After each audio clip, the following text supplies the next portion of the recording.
So yung pag-usapan natin ngayon ay tungkol doon sa sa miracle na ginawa ni Elisha. Ito pa yung ating pamagat, yung amazing oxen. Siguro nabasa niyo ano no, sino yung Second Kings, di ba? So mainam kasi yung nagbabasa para maano ka na, parang ano kaya ano nito? At ano yung relevant ba sa buhay namin to? Meron bang connection to sa aming buhay? Na. So yung oxhead, ito pa yung ulo. Kasi yung isa, handle yun. Kaya minsan nagkakahiwalay yung dalawang yan. Without the oxhead, para saan yung handle? Di wala, di ba? So dapat mag-combine. Diba? Siguro sa mga unang panahon, may mga axe na medyo maliliit pa eh. Tapos yung una panood yung Avengers, di ba? Ano yung ginagamit ni Thor? Stormbreaker, di ba? Oh. Ginawa pa nung hinulma, di ba? So kakaiba yung Stormbreaker. Pero ito, ordinaryong lang yan. Axe. So, basahin muna natin yung 2 Kings. Ito yung story nila eh. 2 Kings 6 verse 1 to 7. So unahin muna natin yung 4. Yan. One day, the group of prophets came to Elisha and told him, "As you can see, this place where we meet with you is too small.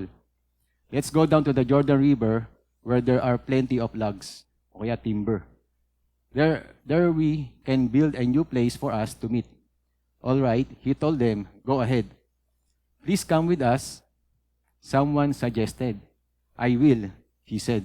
Si Elisha yun sasabi. So he went with them.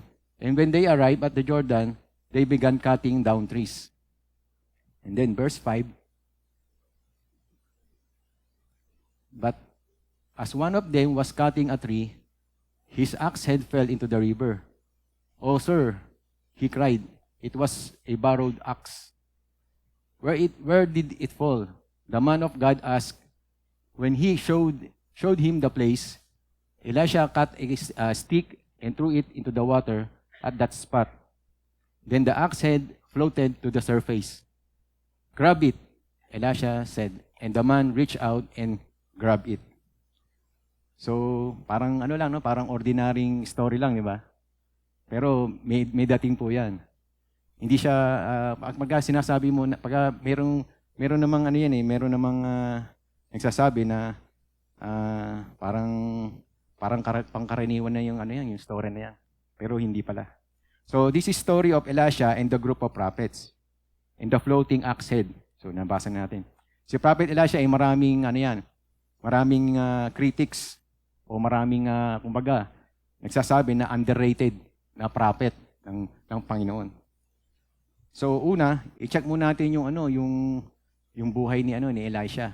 Ano ba yung kanyang karakter at yung kanyang ginawa.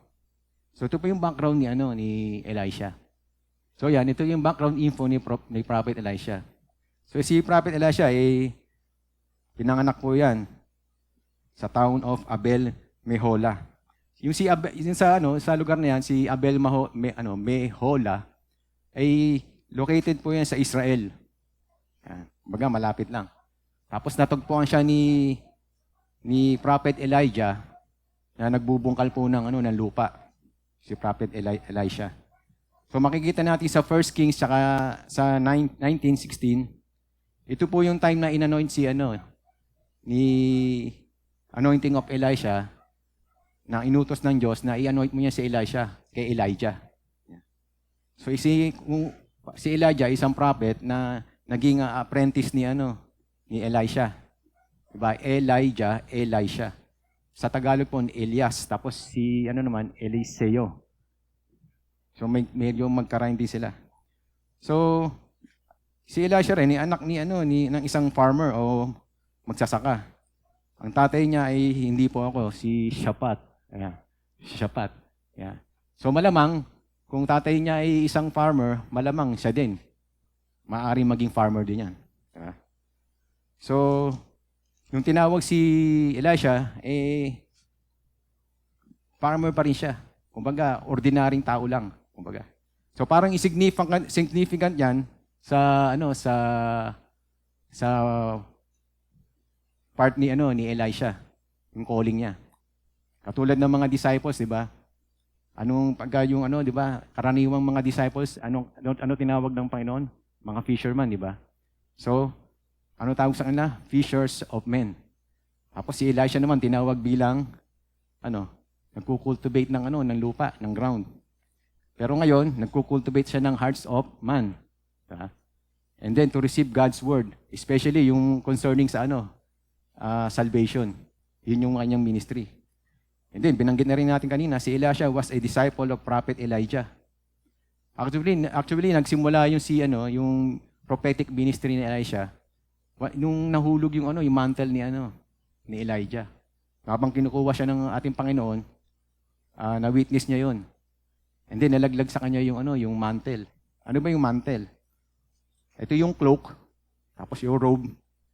Parang siya, parang bathrobe, Tapos may tali din siguro dito. Yan. So, yun po yung nakalagay diyan, yung prophet mantle ay symbol of Holy Spirit. Sinasabi diyan. Symbol ng Holy Spirit na God's anointing of their life. Yun po yung simbolo. Sino ba gumamit ng mga robe nung Di ba si Moises gumamit din yan. Then sila sina Isaiah, mayroon din yan. So, ayun yung sa Old Testament ay yung mga karaniwang sinusuot nila. And then King Mark of Elisha's ministry. So, yan po yung mga some amazing miracles na ginawa niya na associated sa kanya. So, ito lang yung mga parting the Jordan River. So ito yung pagkakataon na nung kinuha siya ng Panginoon, si Elijah, nahulog yung mantle.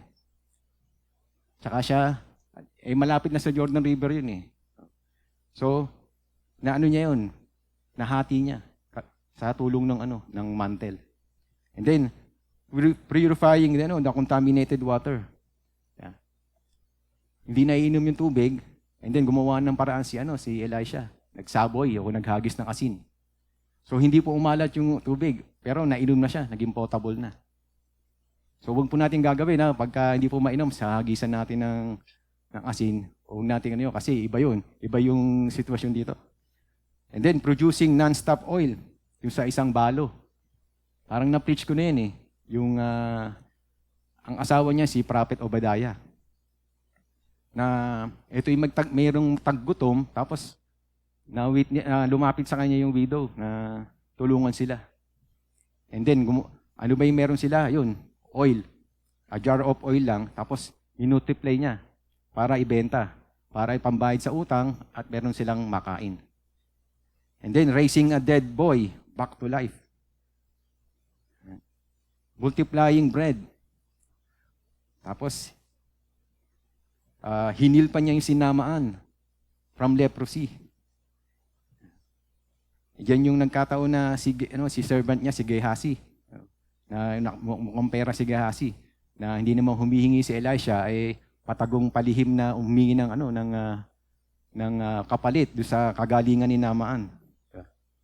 So ito lang laman yung mga miracles ni Elisha. These are many signs that Elisha was God's anointed servant. So a sign yan, mga yan. So in fact, nakuha pa nga ni Elisha yung doble, yung portion ni double portion of spirit ni Elijah, yung kanyang mentor. So nakikita natin dito na ito yung evidence na si Elisha received 2 shares of spirit of Elijah. Si Elijah mayroong special anointing sa ating Panginoon. At apparently, mukhang dinoble ni Elisha. So si Eliseo. So underrated pa ba si Tanong, underrated pa ba si Elisha? Di ba nami-mirror din yung ginawa ng ating Panginoon Jesus? Yung mga ginawa niya. So hindi underrated, di ba? Palagay nyo. Ano sa tingin nyo? Dapat ba nating maliitin si Prophet Elisha sa mga ginawa niya, sa mga kakayanan niya? May story nga dyan na, hindi ko na isama. Tinutok siyang kalbo ni Elisha. Parang baliktad, siya yung makapalang buhok, tapos siya yung tinutok siyang kalbo. Tapos, iniinsulto pa siya. Tapos, parang respectful. Mga teenagers yung mga nangaasar sa kanya. Sabi, oy, kalbo. Yeah. Yeah. Kasi he's just a farmer. Diba? Farmer lang siya, tapos an ordinary man. Kasi si Elijah pa yung tinuturi nilang ano yan eh. O kinukonsider na na propeta. O kaya naman hindi naman nila masyadong kilala to si Elisha. Ang nare-recognize nila si si Elijah. So kaya yung mga ganitong simple things, maliliit na bagay, simple events na nakasulat sa Bible, katulad ng ganitong istorya, yung mga lumutang lang na oxen o yung palakol, marami nagsasabi na, maaari mo masabi na, parang dapat hindi na minention yan sa Bible. Diba? Kailangan pa bang i-mention sa Bible yan? Yung story na yan? Parang minor lang, di ba? Or trivial thing lang yan. So some people have tried to discount this story by saying o sinasabi nila na yung pagkahulog daw yung ulo ng palakol ay mababaw lang. Tapos sinungkit lang ni Elisha. So pwedeng ganun ang iniisip nila. So mga kapatid, oxen o yung palakol, literally, lumulutang ba? O hindi, di ba? Ang alam kong lumulutang, yung palakol na grade lang. Di ba? Maraming palakol sa card, di ba? Yun, lumulutang yun. Lutang na lutang yung mga 7, di ba? Oh. So yun, etong oxen, talaga hindi lumulutang yan. Di ba? It's very weird, very strange. Tapos unnatural pa yan. Ang masasabi mo nga dyan, it is supernatural. Kaya binanggit ko rin kanina na kung frequent tayo nagbabasa, dapat lahat kasama dun sa yung sa Bible reading eh. Kung iba na-mention na kung hindi kayo makahabol, yun na lang mismo niyo, kasi mahirap maghabol. Daming yung babalikan. 1 year yun, 1 year. Bible reading. Napaisip nga ako rito, nung nabasa ko ito, meron bang, kasi, napakasimple lang, no? O may kaugnayan pa sa buhay namin to, yung pinalutang. Meron pa kaming matututunan dito na lesson sa buhay namin. This may seem a frivolous story or of no consequence. Maaring walang kwenta, maaring walang kabuluhan. Maaring magkaroon tayo ng tendency na, kanina, binasa ko, basahin, tapos lalagpasan mo lang. Maari yan. Or consider it or relevant sa buhay ni Elisha sa kanyang ministry. But remember, tandaan po natin, nothing is amiss in God's Word. Wala pong mali, wala pong error, or walang defective or fault. Sa ating pagpapatuloy, we must remember na itong historical accounts ni Elisha at ang Israel ay hindi lang totoo, but they are a part or parte ng Word of God. Diba? Sabi nga ni Paul sa 2 Timothy 3:16 verse 17, sabi nga dyan, all scriptures is given by inspiration of God and is profitable for doctrine, for reproof, for correction, for instruction in righteousness, that the man of God may be complete, thoroughly equipped for every good work. So wow, isang preaching uli yan kung diyan tayo magsiseryoso. Powerhouse verse. Diba? Why? Bakit natin nasabi yan? Bakit powerhouse yan? Parang isang team lang na basketball, no? Parang USA team lang, di ba? Olympic team, ano? Ganda ng laban, no? Gold medal ba ngayon? O bukas pa? Panalo na? Hindi ko nahuli ko sa balita. So yun, no? Powerhouse, bakit naman nasabi? Kasi yung binasa lang natin yan, no? It asserts, declares, or iginigiit na that all scriptures is God-breathed. Kumbaga, inspired ng Panginoon, kinasihan. No? It also emphasizes o binibigyan din that scriptures is essential o kailangan. Diba? Sa pagtuturo, sa pagsaway, sa pagtutuwid, sa likong gawain, at sa pagsasanay para sa matuwid na pamumuhay. So, binasa nating story, ano nyo? Mahalaga ba yon? Siyempre, God, nasa Bible yon. So, sabihin, essential siya. Kailangan. So, therefore, it is very clear na, ang linaw-linaw na bawat nakasulat doon, every detail sa Bible ay importante at mahalaga. Kahit simple lang. Kaya ibig sabihin ng stories na ito ay pinapakita lamang na eternal truth, walang hanggang katotohanan that are relevant sa ating panahon ngayon at sa mga darating pang mga panahon. Tingnan natin yung verse 1, balikan natin yung verse 1. Sinasabi pa sa, ito pa yung magsusupport din yan, yung Proverbs 30, 5-6. Bali sa King James version. Ang sabi diyan, every word of God is pure, is a shield to those who put their trust in Him. Do not add His words, lest He rebuke you and you be found a liar. So yung salita ng Diyos, walang bahid, walang kapintasan. Perfect. Sabihin. So therefore, sa verse 1 na tayo, kuya. Balik na tayo. Ayan. Sabi niya, no? One day, the group of prophets came to Elisha and told him, as you can see, this place where we meet with you is too small. So si Elisha, hindi lang isang traveling preacher or a miracle worker. Siya rin isang overseer o tagapangasiwa ng mga several schools noon. Na kung saan ito yung mga batang lalaki. To call to ministry, sila yung na-train din tsaka na-encourage.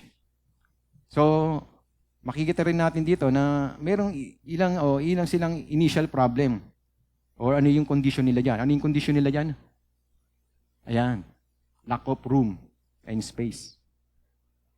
Kung nabasa niyo yung mga dyan sa 2 Kings, yung mga previous chapters, itong group of prophets daw, ito yung naiwan ni Elijah. Diba? Nakinuha ni si Elijah. And then, meron silang schools na naiwan sa Gilgal, Bethel, at Jericho. Kaya sina Elijah at Elisha ay concerned sa mga next generation na malaman yung ating Panginoon at maunawaan yung kanyang salita. At ito yung church commission ngayon, today. Makikita natin yan sa 2 Timothy 2:2. Kung naalala niyo sinabi ni Pastor Rodel noon, ito lang mga na what if o concerning sa kung dumami tayo dito o madagdagan tayo mga attendees.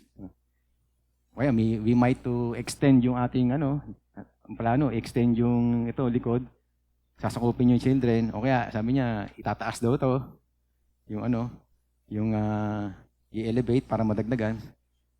So pero sa pagdami natin ito yung building na concern natin hindi masyadong malaga. Pero hindi ko sinasabi na hindi mahalaga yun, na dumami tayo, okay, ma-extend tayo. Importante rin po yun.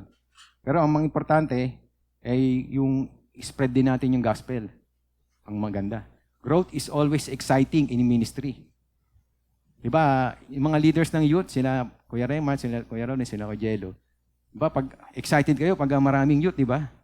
Kumbaga, parang na nakakataba ng puso kasi marami kayong na attendees siya kayo na-train.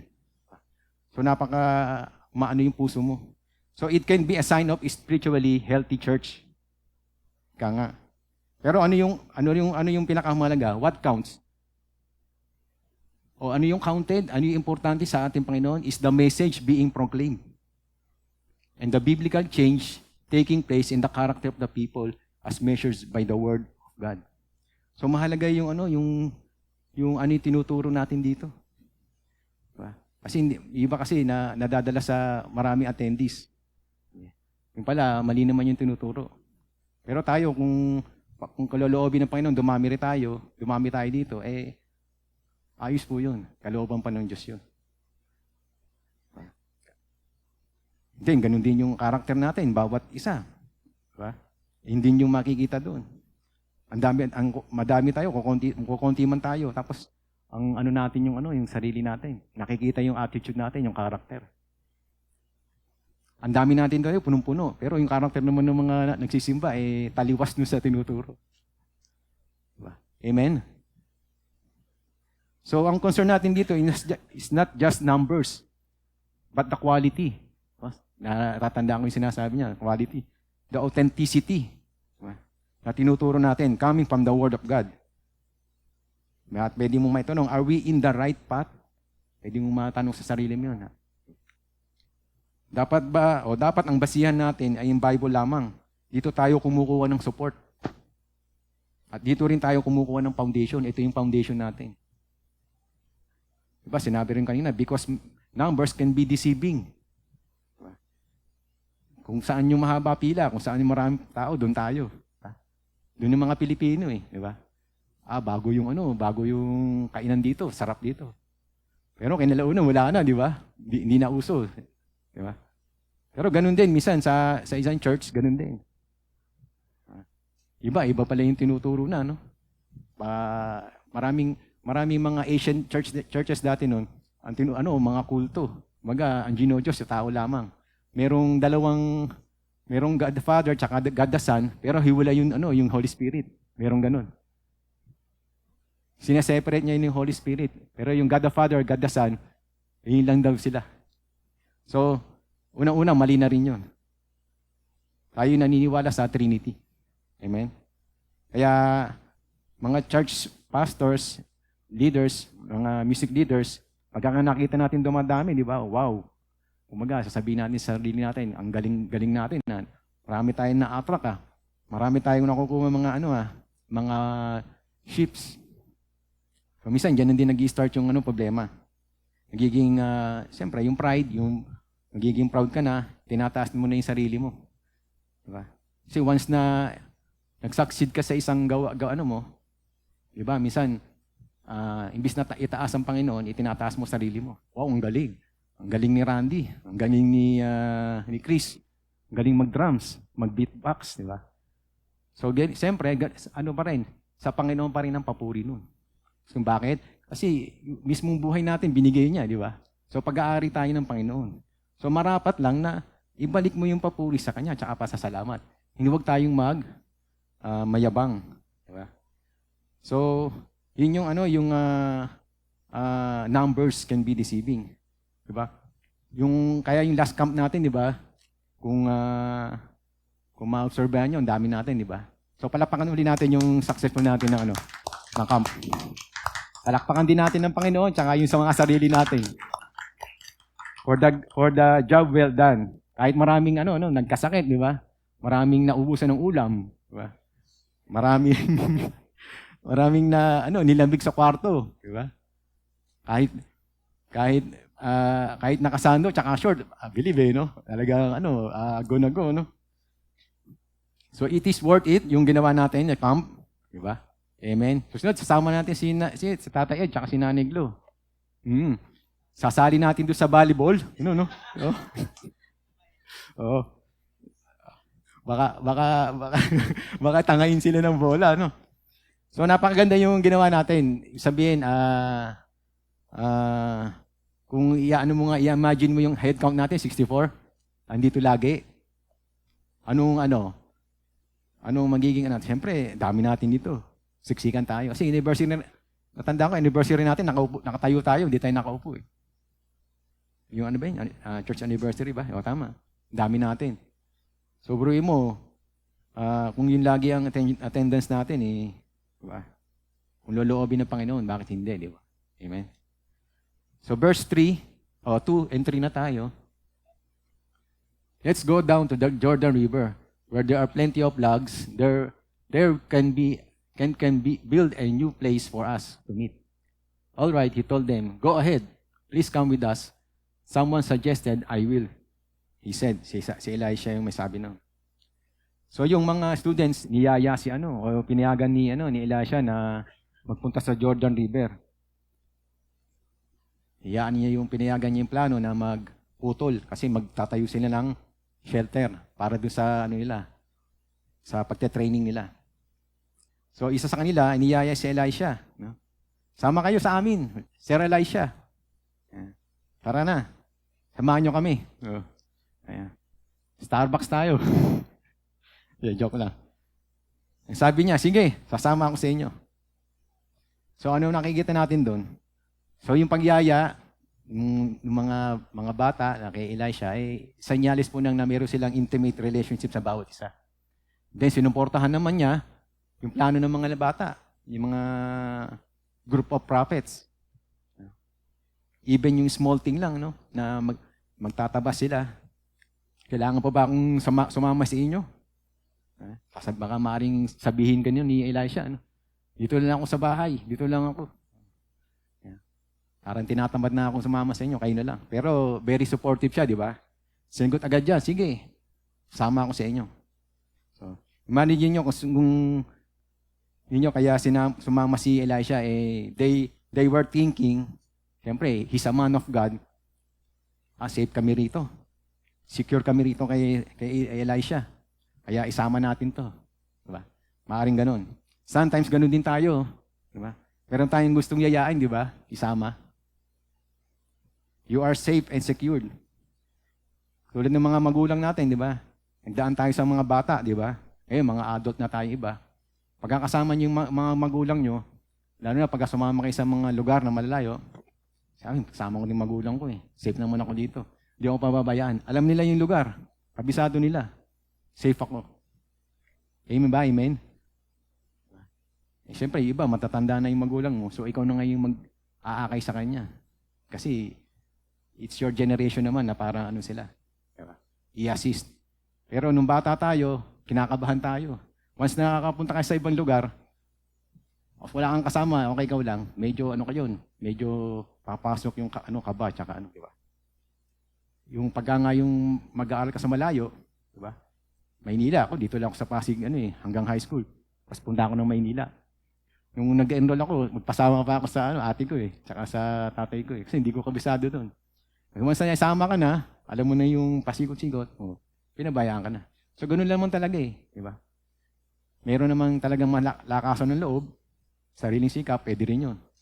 Pero siyempre, rin yun na may kabang kasama din yun, di ba? So hindi mo kabisado yung place, di ba? So, sometimes ganun din. Relax ka, tsaka kampante ka, di ba, sa mga kasama mo. You feel safe. Sa mga ibang tao, hindi mo magulang, ibang tao, ganun din, kasama mo, mga kaibigan mo, ka-churchmate mo. Yan, gusto sila, si Kuya Jello, gustong kasama nila. Kuya Jello, kasi kampante sila kay Kuya Jello kasi di dahil sila magbabayad ng bill sa kinain. Swiper. Diba? Sama natin si Kuya Jello. Ba't hindi natin naisama si Kuya Jello? Paano yan? Walang magbabayad Di ba? Paano ngayon yan? Di sariling bunot kayo, di ba? Pero pagkakasama niyo si Kuya Jello,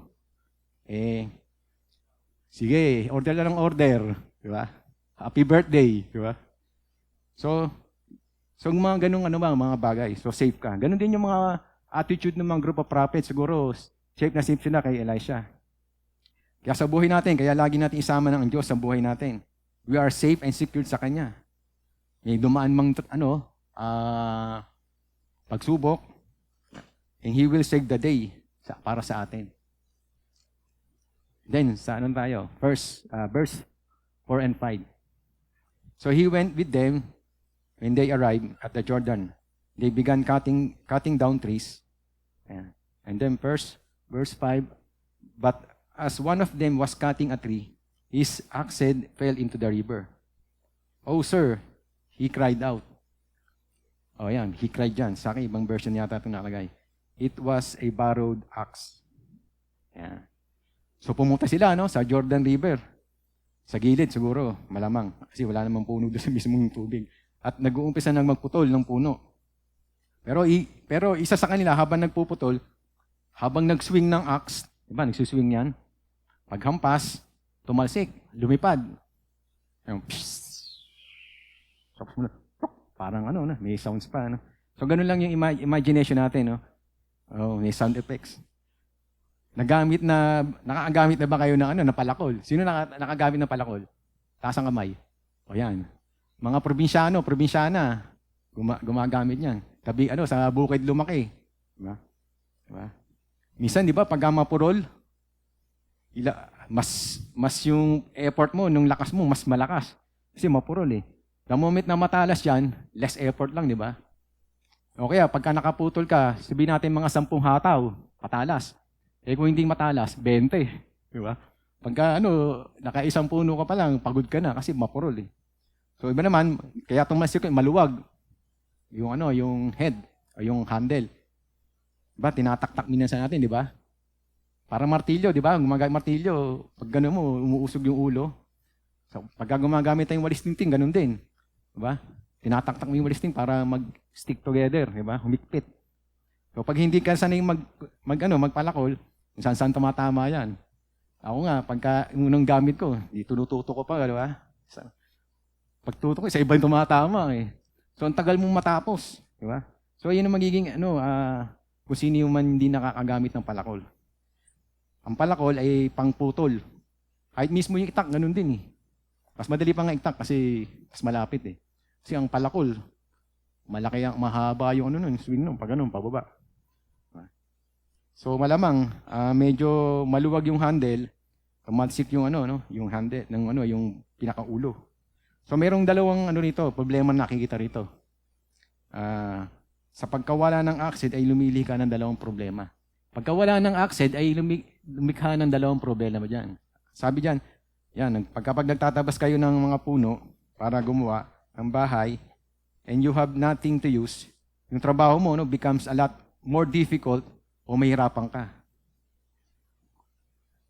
Naranasan nyo na ba yun pagka okay, may mga trabaho tayo dito, mga profession tayo, meron tayong tools na minsan na kailangan. Diba? Yung mga IT dyan, di ba? IT, kung walang laptop o walang computer, ano gagawin? Wala, di ba? Yung mga ako katulad ko, naghahalo ng chemicals. Kung wala akong mixer, o kaya yung wala akong mga handle, o kaya yung timbangan, so use? Manghuhula ako, di ba? So may hirapan ka, di ba? Ganon din sa mekaniko. Kung wala kang tools, anong gagawin mo, di ba? Wala kang right tools na gagamitin. So you cannot do your task. You don't have the right tool na gagamitin. So yun yung nangyari diyan, nawala, nalaglag. So pangalawa, yung mismong ginagamit mong palakol hindi sa'yo. Kaya ang sabi ng servant, he cried out, it was borrowed. Nasubukan niyo na bang humiram ng gamit? Tapos nawala. O kaya nasira. Di ba? Ako, hindi mo ako nakahiram mayroon akong bike. High school, maluwag pa dyan sa Rasalay eh. Gamit ko siguro mga 11, 12 o 13 years old ako. Ang bike ako, may nagba-basketball, pinarada ko yung bike ko. Diba? One week old lang yung bike. Sinandal ko doon, nag-basketball ako. Umuwi na ako, para meron akong bike Pagbalik ko, wala na. Nalimutan ko yung bike. Kaya nagalit si nanay at si tatay. Bago lang yan, iniwan mo. Sabi ko, basta baka basketball, malilimutan yung lahat eh. So yun, hindi ko mismo hiniram yun, napagalitan ka. Hindi lalo na yung pagka hiniram mo yung isang bagay, nawala, di ba? Okay, hiniram yung sapatos. Naiwan yung isa lang na isoli mo, isang paa. Oh, di ba?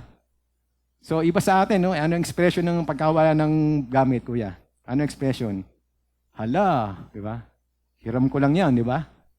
Lagot ako. Huwag mo, sakto, di ba? Hiniram ko yung brief, tapos di ko na isole. Nahiram ko yung sipilyo, di ba? Ko yun,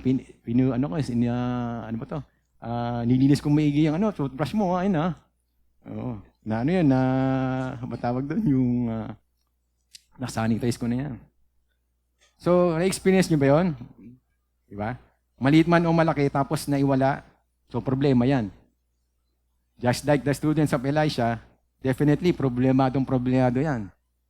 At malamang, frustrated pa. Isa pa, itong mga group of prophets, talagang mga mahihirap lang. At walang kapera-pera. Kaya nga sila nang hiram dahil walang pambili. Tapos nawala pa. And then papasok din yung paalala naman sa atin yung ating reputasyon, diba? Itong mga group of prophets nilulook down sila ng mga tao diyan. Kasi nga pinili sila ng mga ng Diyos para mag-serve. Tapos manghihiram sila, tapos hindi pala naisole. So anong nangyayari? Masisira yung pangalan nila. Ganun yung ano, yung nasabi na natin yung reputasyon natin, dapat alagaan natin. Nanghiram ka tapos hindi mo naibalik, well, syempre mahihiya ka ngayon. Diba? Masisira ka. Diba? Sa utang nga lang, di ba? Pag nanghiram ka ng pera, di ba? Sino nanghiram ng pera minsan dito? Sabi mo, di kayo nanghiram ng pera. Sabi mo, baka hindi kayo nagbayad. Thank you na lang, no? Thank you. Hindi, ganun kasi yung mga Pilipino eh. Tayong mga Pilipino. Pag nanghiram, pag hindi nabiraran, thank you. Di ba? Okay, minsan hindi mo inaasahan. Okay, nanghiram yung kapatid mo, kamag-anak mo. Tapos, nag-promise na babayaran. Pero pag hindi na binabayaran, matagal na ano na yun? Wala na. Kalimutan na. Di ba? Kalimutan na.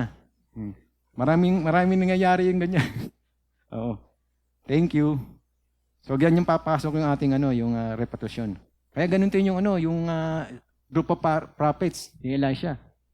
Problemado yan. Kasi nga, hiram nga lang nila yung oxide. Pero sa ating panahon ngayon, mawala yung martilyo man, punta ka lang sa hardware, di ba? Makakabili ka na agad. So, it may sound not a big problem to us, sa atin, pero sa kanila, it's a big deal. Yung pagkawala ng oxide. Diba? Hindi mo nga, nanghiram ko nga, tapos hindi mo maibalik. Yung panahon na yan, considered na utang na yun sa kanila. Tapos yung unable to pay, hindi mo babayaran, hindi wala kang pambayad, edi tendency niyan, yung panahon na yan, magiging slave ka pag pagbibili ka. O kaya naman, pag pwede ka rin makulong. Ganon din naman sa atin, pag nanghiram ka ng pera kaya sa bangko at hindi ka nakabayad, lagot ka. Kulong. Depende sa agreement mo. Kung sa individual ka umutang, nasa agreement nyo na yan. O meron ka bang ganitong property o ganitong bagay, palit na lang tayo, swap. Ganon yung yung style. So verse 6, sabi diyan, saan nahulog? Ayan. English pala yun. Ayan. The man of God asked, when she showed him that the place, Elisha cut a stick and threw it into the water at the spot kung saan yung nahulog. Doon pinapon yung stick. Then the axe head floated to the surface. Yung ibang translation, sinabi niya, the axe head swim. Hindi lang lumutang. Yung ibang translation, hindi ko lang sa King James yata yun, lumangoy. Sabi So may nakita ba kayo lumalangoy? Siguro nag-swimming lesson yun. No? Katulad nila Ira, no? Nag-swimming lesson. Dito si Elisha ay to the rescue sa mga students niya. Iaari mo sabihin, that's incredible. That's cool. Baka sabihin ng mga bata, are you kidding me? Sabihin sa inyo. Nila Marcos, no? Tsaka nila, si Sib, no? Are you kidding me? Di ba? Yung axe, lumutang. Magic ba yan? Kung kilala nyo si Eric Lensher, kilala nyo? Sino nagkakilala si Eric Lensher? Pag nakasagot ng tama yung sagot nyo. Hindi nyo kilala si Eric Lensher? Si Pastor Del. Hindi niya kilala. Pero pag naalala mo to, isa sa mga karakter sa X-Men, si Magneto. Di ba? Si Eric, Eric, sasabihin si ni Charles, di ba? Si Eric Lensher yun, as Magneto. Isa sa mga most powerful mutant. His abilities ay he can manipulate, kontrolin yung magnetism. Kilala nyo na, si Magneto? Yung mga bata, akala ko hindi nyo kilala eh. Magneto eh. X-Men, di ba? Kasama dyan din yung steel, yung mga bakal, yung lead, yung tingga, at iba pa. Diba? Diba, kung naalala nyo si Magneto, nakulong, kinulong sila, ang gamit, puro plastic. Diba? Nakataka siya dahil in-injection yung police na dumadalo, in-injection ng lead sa katawan. Pagpasok, pagdalaw, nakaamoy ng lead si Magneto. Di ginamit niya, pinalabas niya yung lead doon sa ay nakatakas na rin siya. So yun yung karakter ni Magneto. Pero si Elisha, hindi si Magneto. But sa real life, wala pong talagang totoong ganyan. Lang po yun. For entertainment lang yun. For science fiction lang yung sa dito. But only God can do it through Elisha. It had always puzzled me dyan. Yung nabasa ko nga dyan. Sabi ko, bakit lumulutang tong bakal, di ba? Dahil alam natin na hindi talaga, it cannot be, floated talaga. Hindi talaga ululutang yan. Kahit anong gawin natin. Pero sa lagay niyan, talagang lumutang. Yeah. Hindi, sabi nga sa verse 7, grab it. Elisha said, the man reached out and grab it. So that's the miracle story na mapapaisip ka o magtatanong kayo. Ito niya, buo na yung story natin. Ano ang kaugnayan? Anong simple story nito? So there are some things we should see from today's text. Sabi diyan. So ito yung makikita natin diyan kung bakit niligay yung simple story ng ating Panginoon diyan, ni Elisha. The providence, number 1, the providence of God working ahead. So dito po yung papasok na yung mag-take in action yung kung alam niyo yung Romans 8:28. Sabi diyan, And we know that all things work together for the good of those who love God. Mali pala yung version ko dito. That all things God works for the good of those who love Him, who have been called according to His purpose. Kung iba sa atin, advance mag-isip, Pero mas advance mag-isip ang ating Panginoon. Walang makakaarok. He knows what will happen. He knows what is the outcome. He knows the results sa lahat ng gagawin natin. Kaya itong mga group of prophets, while serving the Lord, alam ng Diyos na soon there will be a trouble. Kung walang invitation kay Elisha na sumama, for sure, yung accident, hindi na talaga ma-recover yun. Wala na. Nasa ilalim ng ilog yun. This text reveals that God is working ahead of time, preparing the way o paraan. If magkakaroon naman ng problema that needs a solution, inilaw ni Lord si Elisha sumama. Diba? Nakita niyo, di ba, invitation kay Elisha. Sir, sama kayo sa amin. Sumagot din siya agad. Kung di siya sumama, hindi makukuha. Kaya yun, naisip na ng Panginoon yun. Kasi minsan sa buhay natin, kala natin hindi nagwo-work yung ating Panginoon, di ba? Minsan silent. Minsan ipe-pray ka na, matagal mo nang inaasahan, tapos di dumarating. Sabihin mo sa sarili mo, kumikilos kaya yung ating Panginoon, yung si Lord, kasi matagal na yung prayer ko Tapos di dumarating. Yung prayer ko na yung mahal ko sa buhay, maisama ko sa church. Hanggang ngayon, hindi ko maisama. Ayaw pa niya sumama. Most probably, siyempre, maiisip mo yun. Frustrated ka. Dapat yung anak ko, asawa ko, maisama ko dito. Yung tiyahin ko, mga magulang ko. So alam ko, mga ganun din mga prayers natin. Amen ba? Kasi hindi lang tayo yung gusto natin maligtas, di ba? Yung mga rin natin, mahal natin sa buhay.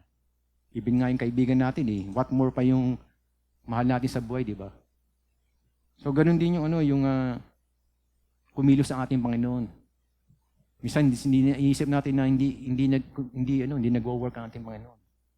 Diyan pa lang makikita natin yung invitation.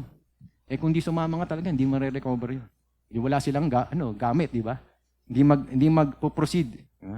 So this text reveals that God is working ahead, Binanggit na natin kanina. So it's very clearly yung little request, God was already at work. Yung request ng Panginoon na sumama siya, yun lang yung talagang will save the day. Diba? Kunyari, nagkayayaan kayo, na isama to si ganito. Nagkaroon ng problema doon sa site. Nawala ng kuryente, may kasama tayong electrician. Sakto, di ba? Ikumpuni mo yan, di ba? O kaya merong marunong kumalikot ng kotse. Nagkaroon ng nasiraan sa daan. Merong marunong kumalikot. Inilawnipan ng Lord na sumama yun kasi merong konting problema. So, nasolve yung problema. Yung mga ganung mga bagay ba? Si Kuya Edren, kunyari, naisama mo. walang kakanta. Di hinayaan natin siyang kumanta. O, di ba? Siya yung naging song leader. O, di ba? So, ganun ba? Yung mga ganun paraan, no? Mga simpleng-simple na bagay na kala mo hindi kumikilos ang Panginoon. Kumikilos sa atin yan, sa ating paligid. Amen? So, second, ano ba yung natin dyan? Hindi, yung isang magandang example dyan, yung buhay ni Joseph tsaka ni Paul. Diba? Si Joseph, di ba? Alam niyo na yung story ni Joseph? Siya yung Joseph the Dreamer. Marami siyang suffering tsaka pain. Pinagbili siya ng mga anak ng mga kapatid niya kasi naiinggit. And then, pagka ibinenta siya sa nangangalakal, kasi binenta naman din siya doon kay Potiphar, kay diba? And then, naging hari ng second in command sa Egypt. So, and then, nagkaroon ng pangitain na 7 years of famine tsaka ng prosperity. And then, pumunta yung mga kapatid niya. Binigyan niya ng pagkain para hindi magutom. So, diba? Naging mas mabuti, diba? Yung lagay. Pero nagkaroon siya ng suffering. Pero makakabuti yun. Ganun din kay Paul. Si Paul, dating Pharisee rin yan. Diba? Isang prosecutor din, marami din siyang pinapatay. Diba? And then ngayon, siya ay isang apostle ng ating Panginoon. Diba? So yun yung pinaka-swak na sample sa Romans 8:28. Kung ano yung calling natin, nung pagtakapagtabo sa atin, nagiging maganda yung natin, yung kahinatnan. Kasi may purpose nga yung ating Panginoon sa ating buhay. And then second, sabi diyan, God is concerned and cares even in small things. Diba, nabanggit natin, parang simple yung lang to, di ba? Mga bagay. Parang Kuya Fred lang, di ba? Maliit na bagay lang yan. Diba? Naalala niyo yun? Lagi niyang binabanggit yun, di ba? Kuya Tito Fred. Sino ba itong nakawala ng aksid at hiniram lamang pala? They are nobody, di ba? Kaya pwede mong sabihin, he's nobody. Huwag nating mamiss kung ano yung tinuturo ng text about God. Ang purpose ng Diyos ay hindi lang meron siyang gawin sa malaking bagay. He cares about the small things. Sabi nga ni di ba? Pakinggan natin yung sinasabi ni Peter. Sa 1 Peter 5:7. In the same way, you who are younger, submit yourselves to your elders. And all of you, clothe yourselves with humility toward one another, because God opposes the proud, but shows favor to the humble. Humble yourselves, therefore, under God's almighty hand, that He may lift you up in due time. Cast all your anxiety or your cares in Him, because He cares for you.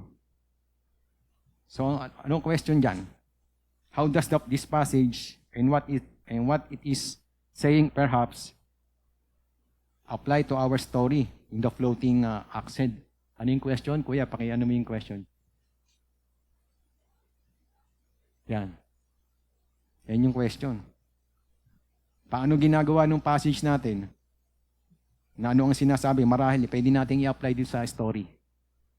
Sa 1 Peter, tapos tsaka yung sa 2 Kings. May tatlong bagay na pwede natin makita dito. Ayan. Diba? Binanggit natin, diba? Sabi doon, submit yourselves. So they submitted to their elder. Ang elder nila si Elisha. Kasi mga young prophet sila. And then sinabi doon sa 1 Peter, diba? Humble yourselves and admitted their need. Inadmit nila na kailangan nila ang Diyos. Kailangan nila yung ganitong yung access ma-recover. Meron silang need. And then God graciously met their simple need because of their humility. Nagpakumbaba sila, tapos isinuko nila yung buhay nila para maging dependence on Him sa Diyos sa pamamagitan ni Elisha.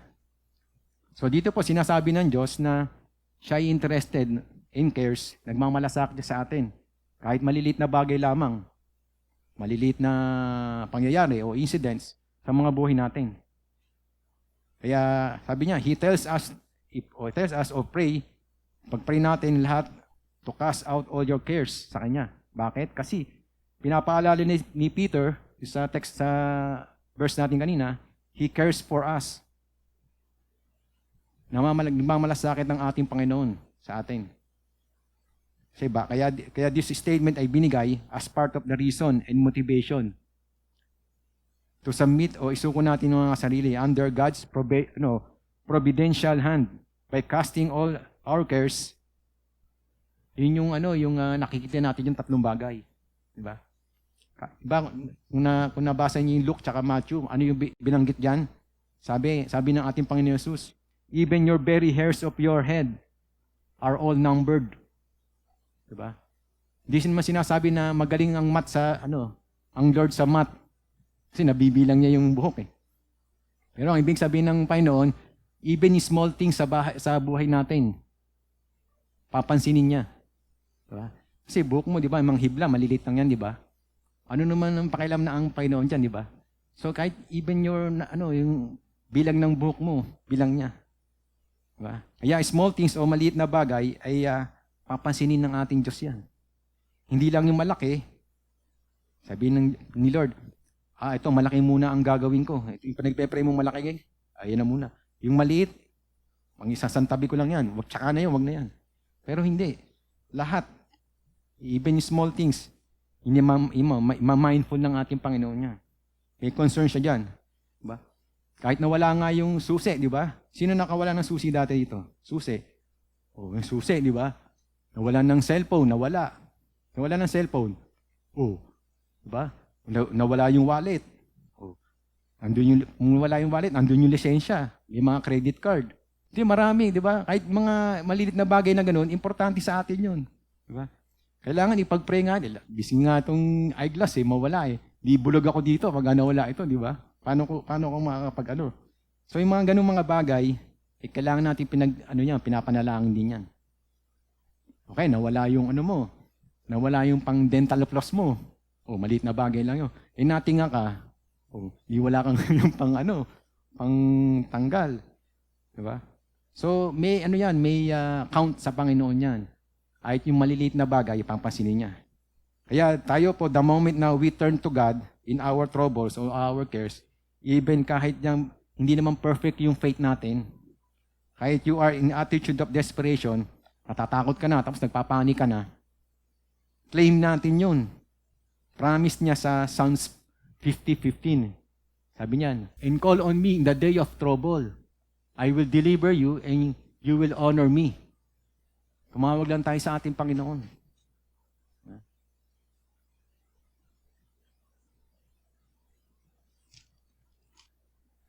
Sino rito pag may trouble o kaya may may anxiety, nagpe-pray. Magpe-pray, 'di ba? Dapat magpe-pray tayo kahit even yung mga nagmumotor, 'di ba? Going to office lang, going to school, nagmumotor, nagda-drive. Dapat pinapanalangin din 'yun. Kahit nga short distances lang dapat minamind din natin 'yung pinagpe-pray. Ikaw paano kung short distances lang bila kang maaksidente, 'di ba? So, napaka sabi mo menial yan, okay yung trivial lang yun, mali, sabi mo walang kwenta, pero mayroong ding po yun, halaga. Kaya sabi diyan sa ito ba yung picture nung Jordan River. Kumuha ko din sa So yan, pagka nalaglag yung accent doon, makikita ba? Di ba? Hindi makikita, hindi matatanaw. Hindi naman katulad ng Palawan niya na yung dagat ang linaw, di ba? Crystal clear yung tubig. Yan, hindi naman crystal clear yan Diba? So malamang diyan sila nagpuputol ng puno. So yon. So kahit maliit, papansinin ng ating Panginoon yan. And then, pangatlo na tayo. Yung pangatlo, God demonstrate His power. Sabi niya sa Jordan River, sinabi ko na, yung hindi siya cleanest river sa Holy Land. According to the story, di ba, kung nagputol siya ng stick, di ba? Binato dun sa location kung saan nawala yung palakol at lumutang. So this is certain that only God can do that sa pamagitan ni Elisha. Nag-alam magnito man siya o hindi, pero si Lord ang gumawa nun. God altered the law of nature. Diba? In a sense, di ba, hindi mo talaga lulutang. Inaltered ng Panginoon yung law of science, pati nga yung law of gravity. Di ba? It never floats talaga yung, bakal. Ito po lamang ay nagpapatunay na He has the authority. He is our sovereign God. Nothing is impossible, di ba? Yung binasa ko ito, kayang-kaya ng Panginoon palutangin. Pero ang magandang makuha natin dito yung lesson. Di ba? Alam natin na He can do all things, ang Panginoon. Talaga hindi naman talaga lulutang yan. He simply display His supernatural power through Elisha, yung kanyang prophet. God is a God of miracles. Diba? You are the God who performs miracles. You display your power among the people. Sabi niyo sa Psalms 77:14. Diba dapat nga pinakanta ni Kuya Lawrence yun yung title ba yung Waymaker ba yun? Waymaker. Miracle worker tsaka problem solver ba? Promise Promise keeper. Bali, pwede naman palit natin, problem solver. Maganda rin yun. Pero ang good news dito is that the Lord can recover what we have lost. Kaya niyang i-recover and put us back to work. Kung nawala sa atin yung cutting edge, ito yung axe, ni-represent, He can restore us at gawin tayong efficient sa kanyang service. The important thing ay malaman natin yung ano yung nawala. Kailan, tsaka saan. And honestly, in-confess natin. And then get back to work again. Nasa rin tayo, habang nasasabik na rin tayo ng mga palakol, access, sa Ecclesiastes 10:10, ay nagbibigay ng isang good advice o kaya counsel. Sabi niya sa Ecclesiastes 10:10, if the axe is dull and its edge unsharpened, more strength is needed. But skill will bring success. So ito pala isang metaphor, may nagsisibak ng kahoy ng tao. Sa totoo lang, kung mapurol ang talim na ginagamit mo, talagang nasabi na natin kanina, malakas yung panghampas mo. Maraming ka nang kailangan mong i-google lalakas. So, ito yung wisdom na naman na mayroong advantage dito in giving success. Sa modern equivalent niyan ay don't work harder but work smarter. Sabihin. Sa panahon natin, advanced technology na. Dati manual tayo, ngayon mga electronic na, tsaka computerized. Isang pupunta ka sa gobyerno, o kaya dyan sa bangko, ay offline po kami. Dati manual lang, di ba? Pagka offline, hindi ka makakapag-withdraw. Diba? Sa gobyerno, ganun din. Pupunta ka sa LTO o kaysa sa BIR, ay offline po kami. Diba? Computerized na. So, napapadali kasi ang trabaho pagka computerized. Diba?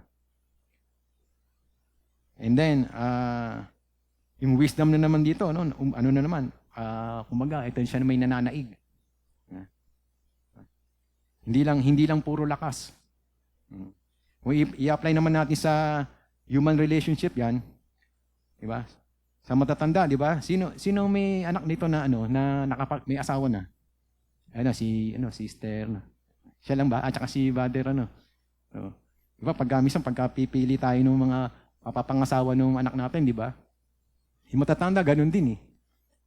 Kunyari, lola, mga lola, kaya. Anak, ayun ba yung mapapangasawa mo? Kaya, may dalaga, dumalaw. Sabi, yan ba? Sabi, layuan mo yung lalaking niya. Bakit naman? Tignan mo umupo, parang di mo alam kung nakaliyad o nakahiga na yan. Sigurado, batugan yan. Ganun yung first impression. Diba? Paano kung in love ka? Kuya, in love si Ate AJ kay Hector. Kung umupo si Hector, parang nakaliyad, nakahiga. Diba? Sabi naman ni AJ, Lola, Nay, ang pogi ni Hector in love ako Siyempre, kung in love hindi ba tayo magagawa? Basta ang gagawin mo lang, magtrabaho ka mabuti. Kasi makakasawa ka ng batugan di ba? So yun yung ano din yan, yung sa human relationship. Ganun din ang ano. Kung ano may isa employer. Siyempre, employer ka, mag-hire ka na empleyado mo, siyempre dapat yung skillful din, di ba? Kung ano yun, ano rin yun, mahina rin ang ulo, mapurol, di, ikaw rin magtuturo sa kanya, di, parang ikaw rin yung kikilos. Diba? So yun po yung, pwedeng man yun, ma-apply natin. Ganun din sa mga gamit sa bahay, yung gamit nyo sa bahay, isa tabo. Diba? Pag gagamitin mo tabo, yung gamit niya, hindi mo magamit. Isa yung doormat, ganun din. Mura-mura lang doormat, di ba? So dapat tampakan mo na 'yon, di ba? So improvements need in your life. Sinasabi rin niya sa atin na ma-improve natin yung skills natin. Even yung system tsaka yung tools. Naalala ko yung kapitbahay namin dito. Alam mo yung nagmumotor diyan, mekaniko, nawalan siya ng tools. Humihilang daw siya sandali. Yung si Bebot, kasi nakwento ni ate, parang may kumuha daw ng tools. Namihis sa loob ng bahay. Paglabas niya, wala na. Siguro nadampot nung kinuha nung mga nagkakariton. Oo. Kaya ngayon, nahihirapan siya magtrabaho. Kasi nga, wala siyang tools. Diba? So, mahalaga talaga yung tools sa atin. Diba? Pero sa ating text ngayon, may sa 2 Kings, pinapaalala na to make sure yung sharp axe natin firm sa handle. Kapit na kapit. Don't work without a cutting edge and don't lose it. So, inawalan ng tools. Diba? Hinahirapan siya. Isa sa example natin dyan, ito hindi tayong magtatapos. Kung kilala nyo si Commander, hindi yung mismong commander sa bahay. Ayan. Life of British Commander, si Rupert Lonsdale. Ayan. Isa siyang British, and then isa siyang submarine commander sa Second World War II. Second World War. 1940. Parang di pa kami pinapanganak niya na. Tatay Ed, nandiyan na kayo? 1940? 1 year old? O... wala pa? February kayo. Pero wala naman dito kung anong month eh. Siguro baka kapapanganak niya ba lang dito, 1940, no? Yun, tama. So wala pa, hindi pa niya alam yan. Kasi nabasa ko lang to eh. Isa sa mga, patotoo niya na, kasi, siyempre, gera, meron silang mission sa karagatan ng Germany. Maglalagay sila ng mine, ng bomb sa ilalim ng dagat. Naunahan sila ng mga German submarine, meron na rin daw nakatanim na Kaya pinagmimitingan nila doon na kung lalayag pa sila sa ilalim o hindi. Pero naglayag pa rin sila. Sabi nga baka suicide tong lakad natin na to Pero naglayag pa rin sila sa ilalim ng dagat. Naglagay rin sila ng mine. Tuwan-tuwa sila. Pero pauwi na sila, biglang may sumabog sa sa ship nila, sa submarine. Kaya na-damage yung submarine nila, lumubog sa ilalim ng dagat. Tapos, unti-unting nawawala na yung oxygen nila. Alam ng mga member na yung commander nila, Christian. Niyaya nila yung mga crew na mag-pray. Kumbaga, parang mag-pray, sila, yung meeting sila, ganun sa loob, para sandali. Kaya naging hinang-hina na sila, parang hindi nila magawa. Pero kinalaunan, ginawa na nila. Nag-pray sila. Pero sa totoo lang, wala talaga silang ligtas doon. Nasa ilalim, ang lalim daw nung kinalalagyan nila. Kasi unti-unting nababawasan na yung oxygen. Kaya hindi na sila nakakahinga. Hindi, nag-pray sila, nag-pray yung pinangunahan ni Commander Lonsdale. Hindi, unti-unti na sila nakaisip after nung mag-pray sila, unti-unti sila nakaisip ng paraan. Na mayroong silang ginawang paraan, may kunong silang tali, or may ginawa silang doon sa engine para umandar. Unti-unting umahon sila, napangagana nila. Pero nung pagdating nila sa surface, andun yung mga German, nadakip sila. As nakulong sila. Pati yung member, yung crew. Mga 5 years na sila nakulong, kaya yun yung prisoner of war na tinatawag. And then, after nung nakwited sila, napalaya sila Lonsdale tsaka yung crew. And then, nabasa ko, nabalitaan na naging pastor si Commander Lonsdale. So, yun lang ang patunay na kahit imposible, may magagawa. Kahit sa simpleng panalangin lang, may magagawa yung trouble. Diba? Kahit nahuli sila, buhay naman sila, di ba? Kung di ka nahuli, patay ka naman, di ba? Amen? So, ilang kahit mga ganitong story na akala mo na napakasimple, pero may lesson po tayo mapupulot. Una, yung natin na yung God concern sa kahit sa small things, di ba? Ano yung natin kanina? Ayan, providence na kumikilos ang Panginoon sa buhay natin. Nauuna siyang kumilos, no? Kahit sabihin mong nauna ka, pero nauna pa pala siya. Yung mindset niya, nauna. And then, yung pangatlo, ay yung kanyang power. Kayang-kaya niyang palutangin, no? Si Magneto nga, kayang-kayang palutangin yung submarine, di ba? Diba?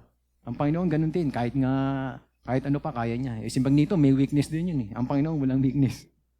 Si Magneto, lagyan mo ng, gamit ba, nakulong siya plastic, hindi na siya makakilos. Si Lord, makakilos siya sa buong mundo. He created nga yung ating di ba? Heaven and earth, di ba? What more? Amen? Sige, tayo, manalangin. Yes, Lord, thank you, Lord, sa umagang to, sa natapos naming message sa umagang to. I pray, we hope na yung ganitong trivial thing, mga simple events sa inyong word ay makakakulot kami po, Lord, na mga lessons na pwede nating apply sa aming mga buhay, Lord. Thank you, Lord, sa story na to. The floating axe head, Lord, ay alam namin na inaltered nyo yung pangyayari nyo, Lord. Alam namin, Lord, na lahat ng bagay ay kaya nyo gawin. Wala pong imposible sa inyo, Lord. Manalangin lang kami. We ask for help, Lord. Alam namin kayo ang aming helper, Lord. You are our helper, Lord. You are our shelter, Lord. Lord, kaming mga anak mo ay umaasa, humihingi ng tulong sa inyo, Lord. Sa anumang problema sa aming buhay, Lord, maliit man o malaki, Lord, ay inaasahan namin kay Lord. You are our hope, Lord. You are our living hope, Lord. Sa umagang ito, Lord, ay yung mga pamilya namin, mahal namin sa buhay, Lord. We pray na one day, Lord, makasama namin dito sa iyong tahanan, Lord, upang mag-serve, upang magpuri, upang magpasalamat sa inyo, Lord.